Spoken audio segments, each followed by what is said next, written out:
Hi friends, welcome back to my channel Sindhu's planet. బేబీస్కి ఏ month నుంచి బ్రషింగ్ స్టార్ట్ చేయాలి, ఏ బ్రష్తో బ్రష్ చేయించాలి, ఏ టూత్ పేస్ట్ వాడాలి అనేది నేను మీకు వీడియోలో చాలా డీటెయిల్గా చెప్తానండి. నా బేబీకి ఏ ప్రొడక్ట్స్ అయితే వాడైనా మీకు ఇప్పుడు చూపిస్తాను అనమాట. ముందుగా బేబీస్కి అసలు ఇనీషియల్గా వాళ్ళకి అరౌండ్ ఒక 6 months అప్పటి నుంచి టూత్ అనేవి స్టార్ట్ అవుతాయి. కొందరికి 6 monthsలో స్టార్ట్ అవుతాయి, కొందరికి 8th monthలో, అలానే కొందరికి 10th monthలో కూడా స్టార్ట్ అవుతాయి. మా బాబుకి వచ్చేసి 10th month నుంచి స్టార్ట్ అయ్యాయండి. అదే 9th month ఎండింగ్ వచ్చేసరికి వాడికి టూత్ అనేది స్టార్ట్ అయింది అనమాట. సో నేను వాడికి టూత్ స్టార్ట్ అయినప్పటి నుంచి నాదో డౌట్, వీడికి పళ్ళు వస్తే ఎలా బ్రష్ చేయించాలి, అన్నీ వచ్చాక చేయించాలా, అసలు ఏంటనేది నాది ఒక డౌట్ ఉందన్నమాట. నేను మా పీడియాట్రిషియన్ని అడిగితే ఆయన చెప్పారు, స్టార్టింగ్ ఇనీషియల్ స్టేజ్లో చాలా స్మూత్ బ్రెజిల్స్ ఉన్న ఫింగర్ బ్రష్ ఉంటుంది, దాంతో మీరు బ్రష్ చేయించాలి అని చెప్పారనమాట. అప్పుడు నేను స్టార్టింగ్లో వాడికి ఏం తీసుకున్నానంటే మీ ప్రోడక్ట్ చూసారు కదా, ఈ ఫింగర్ బ్రష్ అనేది నేను వాడికి తీసుకున్నాను అనమాట. దీని బ్రెజిల్స్ చాలా అంటే చాలా సాఫ్ట్గా ఉంటాయండి. ఇక్కడ మీరే చూడొచ్చు, చూసారు కదా, చాలా సాఫ్ట్గా ఉన్నాయి. సో ఇది డైలీ వాడికి మేము బ్రష్ చేయించేవాళ్ళం అనమాట. బేబీకి మార్నింగ్ అలా ఈవినింగ్ కూడా బ్రష్ చేపిస్తే వాళ్ళకి క్యావిటీస్ అనేవి ఫామ్ అవ్వకుండా ఉంటాయన్నమాట.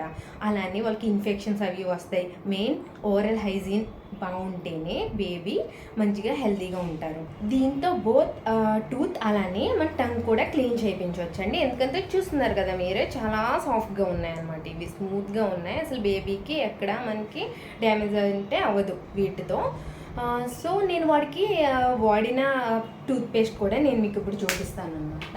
నేనైతే పీజియన్ వాడానండి. అంటే నేను నా ఓన్గా ఏమీ వాడలేదు, మా పీడియాట్రిషియన్ని కనుక్కునే వాడాం.